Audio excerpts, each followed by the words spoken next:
Assalamualaikum warahmatullahi wabarakatuh. Selamat pagi murid-murid. Oke, sebelum mulai pelajaran, Ibu absen dulu ya.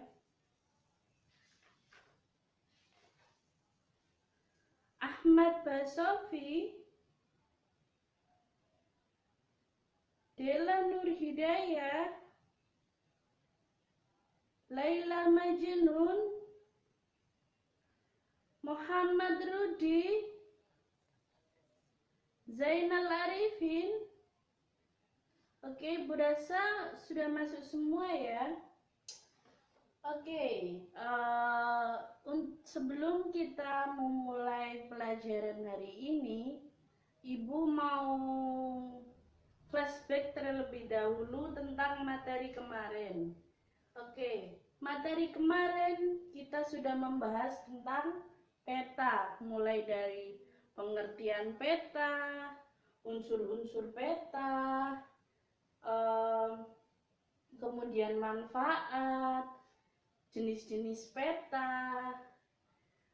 Dari kalian Ibu mau tanya, kemarin dari unsur-unsur peta, ada yang masih ingat apa aja unsur-unsur peta? Ya, Dela, silakan.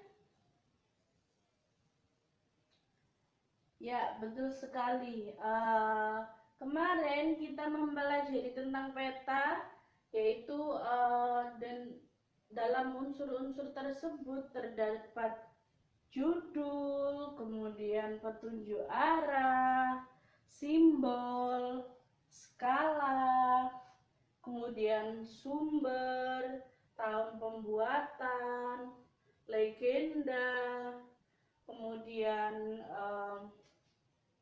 garis astronomis, kemudian warna dari peta tersebut. Ya, saya kira murid-murid sudah mengerti ya tentang pembelajaran di minggu kemarin. Oke, hari ini kita akan mempelajari masih berhubungan tentang peta, yaitu peta Indonesia. Kali ini kita akan mempelajari tentang luas dan letak wilayah Indonesia. Baik, Indonesia sendiri memiliki luas sekitar 1.905 km persegi. Jadi cukup luas dan besar ya. Karena Indonesia itu termasuk menjadi salah satu negara terbesar di dunia. Kalau dilihat dari peta ini memang tidak terlalu kelihatan ya, tapi kalau kita lihat peta dunia pasti akan terlihat kalau Indonesia menjadi salah satu negara terbesar di dunia. Kemudian selain besar, Indonesia juga mempunyai banyak sekali pulau. Pulau Indonesia sekitar 17.504 pulau, dan dari sebagian pulau-pulau tersebut masih belum memiliki nama ya dan tidak berpenghuni. Kalau kita lihat dari peta, mungkin hanya beberapa yang nampak pulau besar ya. Di sini cuma ada 5, Sumatera, Jawa, Kalimantan, Sulawesi, dan Papua. Dan asal kalian tahu, Kalimantan ini menjadi salah satu pulau terbesar di dunia, salah satunya ya. Terus kemudian di wilayah Indonesia, 2/3 dari wilayah Indonesia adalah perairan. Maka dari itu, Indonesia juga disebut dengan negara maritim. Jadi selain negara kepulauan, Indonesia juga dijuluki sebagai negara maritim. Oke, itu dia tadi luas dari Indonesia. Kemudian letak dari Indonesia itu sendiri. Dari letak itu ada 3 jenis, yaitu letak astronomis, letak geografis, kemudian letak geologis. Yang pertama yaitu letak astronomis. Indonesia sendiri terletak pada 60 derajat lintang utara sampai 11 derajat lintang selatan. Kemudian dari lintang tersebut kita dapat mengetahui kalau Indonesia itu terletak pada lintang di garis tropis ya, karena garis lintang sendiri itu dibagi menjadi beberapa yang menunjukkan beberapa iklim di dunia. Jadi di dunia ini itu terdapat sekitar 4 iklim. Yang pertama iklim tropis, kemudian iklim subtropis, sedang, dan yang terakhir kutub. Nah, karena Indonesia semakin dekat dengan garis khatulistiwa, maka Indonesia termasuk dalam iklim tropis. Apa sih garis khatulistiwa itu, Bu? Jadi, garis khatulistiwa adalah garis yang dilalui oleh matahari saat mengelilingi bumi. Sebenarnya bumi ya yang mengelilingi matahari, tapi melewati garis itu. Lah, Indonesia itu dilalui oleh garis khatulistiwa. Tepatnya biasanya kalau kita tarik itu berada di kota Pontianak. Maka dari itu kota Pontianak biasanya disebut sebagai kota khatulistiwa. Nah, karena Indonesia dilalui garis khatulistiwa, maka dari itu Indonesia juga dijuluki sebagai negara Zamrud Khatulistiwa. Kenapa sih kok Zamrud? Mungkin dari kalian belum mengerti ya apa itu Zamrud. Jadi Zamrud itu seperti berlian, tapi warnanya hijau. Jadi kalau ruby biasanya itu warnanya biru kan. Nah, kalau Zamrud itu sendiri warnanya hijau. Lah, kenapa kok hijau? Kalau kita lihat dari sini ya, dari peta ini saja, kebanyakan warna yang ada di Indonesia itu warnanya hijau, karena Indonesia mempunyai hujan hutan tropis yang terbesar di dunia. Maka dari itu dari luar angkasa kelihatannya seperti hijau. Nah, makanya itu dijuluki sebagai Zamrud, seperti Zamrud yang dilalui oleh garis khatulistiwa, makanya dinamai dengan Zamrud Khatulistiwa.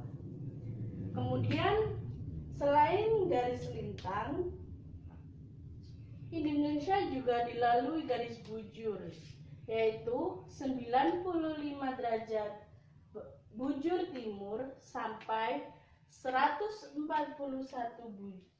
derajat bujur timur. Apa sih maksudnya ini, Bu? Bujur itu buat apa sih?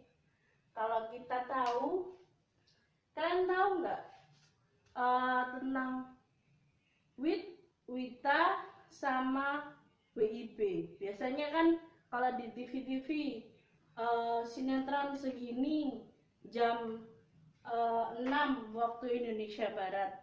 Kenapa sih? Karena di Indonesia sendiri terbagi menjadi 3 waktu wilayah waktu. Jadi yang pertama waktu Indonesia Timur atau disingkat menjadi WIT. Kemudian waktu Indonesia Tengah yang disingkat menjadi WITA. Kemudian waktu Indonesia Barat disingkat menjadi WIB. Nah, jadi bujur ini itu menunjukkan perbedaan waktu. Biasanya kalau dalam derajat itu sekitar 30 derajat bujur itu sama dengan 1 jam. Jadi kalau 95 sampai 141 itu kalau dibagi menjadi 3. Makanya jadi ada 3 pembagian wilayah waktu di Indonesia. Jadi kalau sekarang di sini jam 7, berarti di Papua sana sekarang jam 9. Jadi di sana lebih siang daripada di sini karena perbedaan waktu tersebut. Jadi itu ya, dari berdasarkan letak, berdasarkan astronomis. Kemudian yang kedua yaitu letak geografis Indonesia. Letak geografis Indonesia itu diapit oleh 2 benua dan 2 samudra. 2 benua itu apa aja, Bu? Jadi 2 benua itu ada benua Asia dan benua Australia. Kemudian diapit 2 samudra yaitu Samudra Hindia dan Samudra Pasifik. Maka dari itu, karena kita diapit 2 benua nih dan 2 samudra, Indonesia menjadi jalur perdagangan dunia karena dilalui oleh 2 benua dan 2 samudra. Jadi kalau dari Asia ingin ke Australia harus melewati Indonesia. Dari Hindia mau ke Pasifik harus melewati Indonesia. Jadi begitu sebaliknya. Dan hal itu memiliki potensi yang besar untuk Indonesia ya. Dalam jalur perdagangan itu sangat menguntungkan bagi Indonesia kalau memang bisa dimanfaatkan. Kemudian setelah letak geografis ada juga letak geologis. Jadi letak geologis itu bisa kita lihat di sini warnanya ya, oranye sampai sini, sampai Papua. Nah, ini menunjukkan ini adalah garis ring of fire atau cincin api. Jadi Indonesia itu dilalui oleh ring of fire. Apa sih Bu ring of fire itu? Nah, ring of fire itu adalah deretan gunung api yang ada di dunia. Jadi kalau bisa digambarkan kan tadi sini Pasifik. Nah, jadi kayak mengelilingi Pasifik gitu. Nah, itu pegunungan aktif di dunia. Bisa meletus kapan saja. Nah, karena yang kita ketahui bahwa gunung api itu menyebabkan, vulkaniknya itu menyebabkan tanah subur, maka dari itu Indonesia memiliki tanah yang sangat subur dan kekayaan yang melimpah ruah. Maka dari itu waktu itu selain jalur perdagangan yang menyebabkan Indonesia dijajah oleh Belanda, itu karena Indonesia memiliki kekayaan alam yang tidak dimiliki oleh negara lain. Oke, dari situ kita bisa mengetahui banyak sekali potensi-potensi yang ada di Indonesia. Kemudian apa aja sih Bu manfaatnya gitu? Nah, yang pertama dari aspek ekonomi. Karena yang seperti yang kita ketahui tadi, berdasarkan letak geografis, Indonesia diapit oleh 2 benua dan 2 samudra. Maka dari itu menjadi jalur perdagangan. Jalur perdagangan ini bisa meningkatkan ekonomi Indonesia. Karena pedagang-pedagang dari berbagai negara akan melewati sini dan pastinya berlabuh di Indonesia dan melabuhkan beberapa barang-barang yang mereka bawa dan mereka jajakan mereka jual-jual di Indonesia. Maka dari itu ekonomi Indonesia bisa sangat baik dari aspek ekonominya. Tapi kesulitannya karena Indonesia ini negara kepulauan, maka dari itu akan sangat sulit untuk mendistribusikan barang antara pulau ke pulau lainnya. Karena pusat kita yaitu di ibu kota, di Jakarta, karena untuk waktu ke Papua itu sangat sulit. Maka dari itu banyak sekali kayak di Papua ketinggalan karena karena dari Jakarta ke Papua itu sangat sulit, membutuhkan biaya yang banyak. Maka dari itu di sana mungkin bisa kita lihat agak tertinggal dengan daerah-daerah yang dekat dengan ibu kota. Kemudian dari aspek sosial budaya dapat kita lihat aspek sosial budaya di Indonesia sangat besar sekali. Kita dapat lihat kita memiliki banyak sekali suku bangsa, kemudian memiliki budaya yang berbeda-beda, memiliki bahasa daerah masing-masing.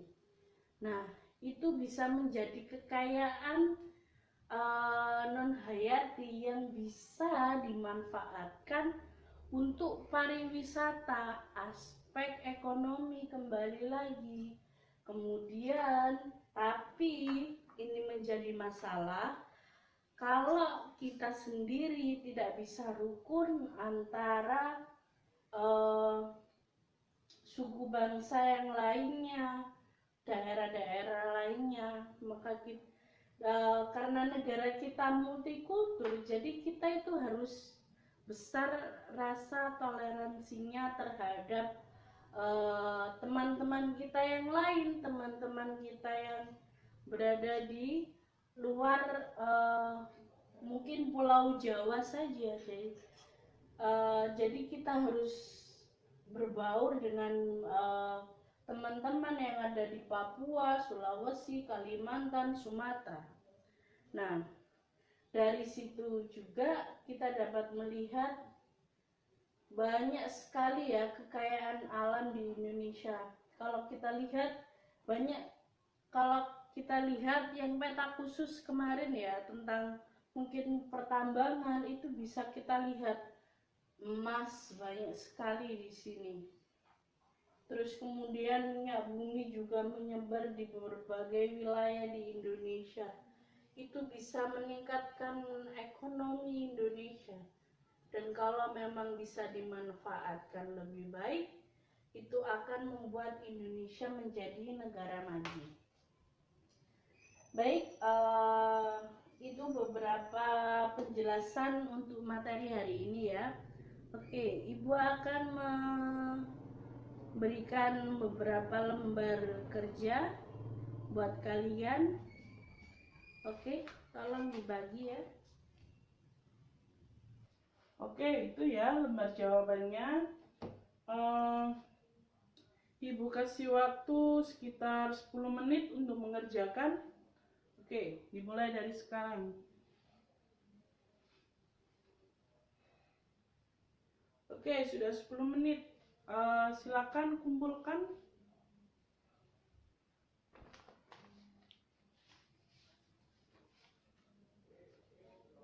Oke, sudah saya terima ya lembar kerjanya.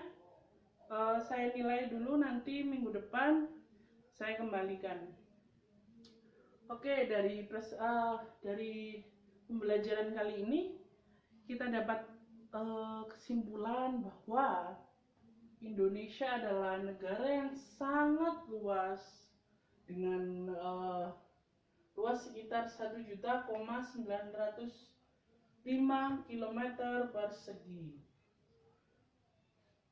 Karena Indonesia luasnya segini, Indonesia menjadi salah satu negara terbesar di dunia.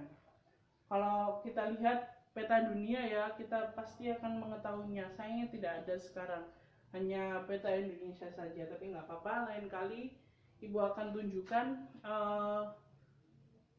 kalau Indonesia memang menjadi salah satu negara terbesar di dunia.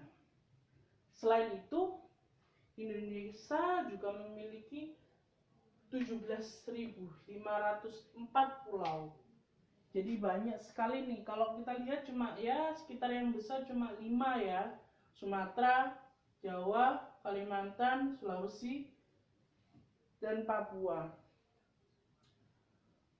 Tapi dari sini itu ada yang kecil-kecil seperti pinggir-pinggirnya Sumatera, Kalimantan, ini banyak sekali.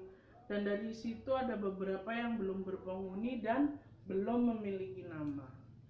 Kalau mungkin memang kalian berniat untuk menamainya satu-satu ya silakan ya. Terus kemudian dari sini kita juga lihat kalau Indonesia 2/3 wilayahnya, 2/3 wilayah Indonesia itu adalah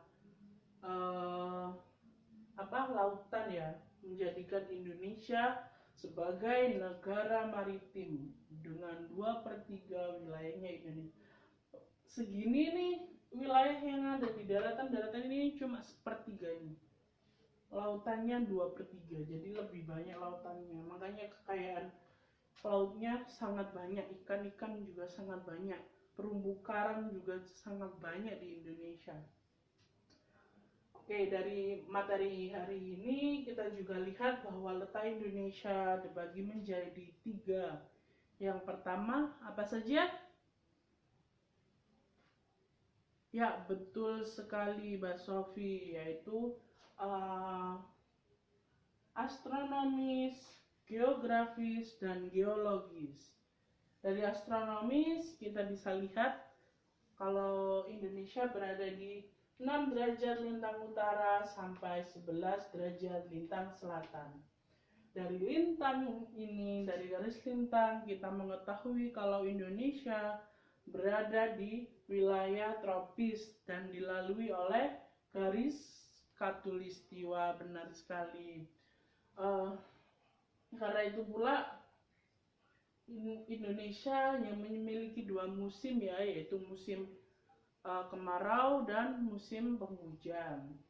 Oke, setelah itu Indonesia dilalui oleh 95 bujur timur sampai 141 bujur timur. Dari sini kita bisa memastikan bahwa Indonesia memiliki 3 bagian wilayah waktu Indonesia Timur, waktu Indonesia Tengah, dan waktu Indonesia bagian barat. Oke,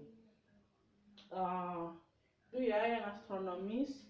Kemudian yang geografis, kita dapat mengetahui kalau Indonesia berada diapit oleh 2 benua dan 2 samudra, yaitu Samudra Pasifik dan Samudra Hindia, benua Asia dan benua Australia. Kalau ini dimanfaatkan dengan baik, hal ini mengakibatkan Indonesia menjadi jalur perdagangan. Kalau dimanfaatkan dengan baik, Indonesia bisa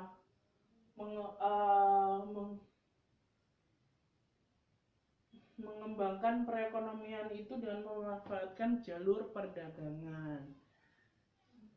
Kemudian selain itu yang terakhir yaitu berdasarkan geologis. Kalau geologis, Indonesia dilalui oleh Ring of Fire, yaitu cincin api, di mana deretan gunung berapi yang mengelilingi Samudra Pasifik. Jadi gunung-gunung tersebut itu masih aktif dan masih bisa meletus kapan saja. Oke. Dari gunung-gunung api ini mengakibatkan tanah di Indonesia menjadi sangat subur, dan maka dari itu memiliki tanaman-tanaman yang memiliki potensi alam yang sangat melimpah. Oke, dari situ mungkin ada pertanyaan. Oke, mungkin ada yang mau bertanya, silakan. Ada yang belum mengerti mungkin. Oke, tidak ada yang mau bertanya ya. Oke, sekarang ibu yang mau bertanya kepada kalian. Tadi ibu sudah menyebutkan bahwa Indonesia memiliki beberapa julukan. Silakan sebutkan apa saja, nanti ibu beri poin.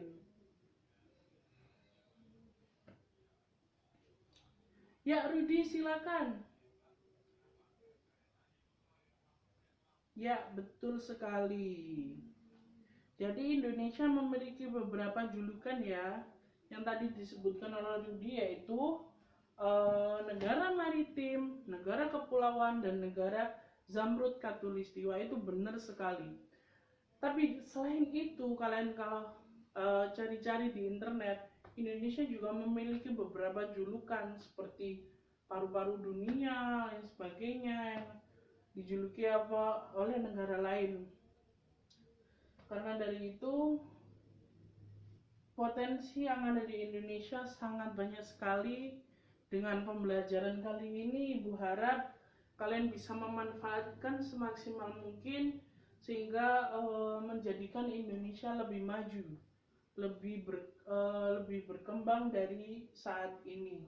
Karena kalian sebagai generasi penerus bangsa, Ibu harap bisa membawa Indonesia menjadi negara yang maju. Oke. Karena tadi tidak ada pertanyaan, Ibu sudah memberi kuis. Sekarang Ibu akan memberikan tugas kepada kalian. Akan Ibu bentuk 2 kelompok. Nah, tugasnya yaitu membuat peta konsep berdasarkan materi yang ada di sini. Kemudian potensi-potensi apa saja sih yang belum Ibu sebutkan, nanti kalian buat peta konsep semenarik mungkin dan sepadat mungkin.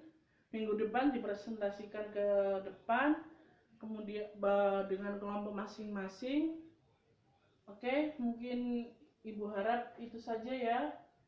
Semoga ilmu yang kita dapat hari ini bermanfaat dan kalian semua bisa mendapatkan ilmu yang lebih dari pembelajaran hari ini, dan semoga kalian selalu dikaruniai oleh Allah kesehatan dan manfaat dari ilmu tersebut. Oke, sekian pembelajaran hari ini.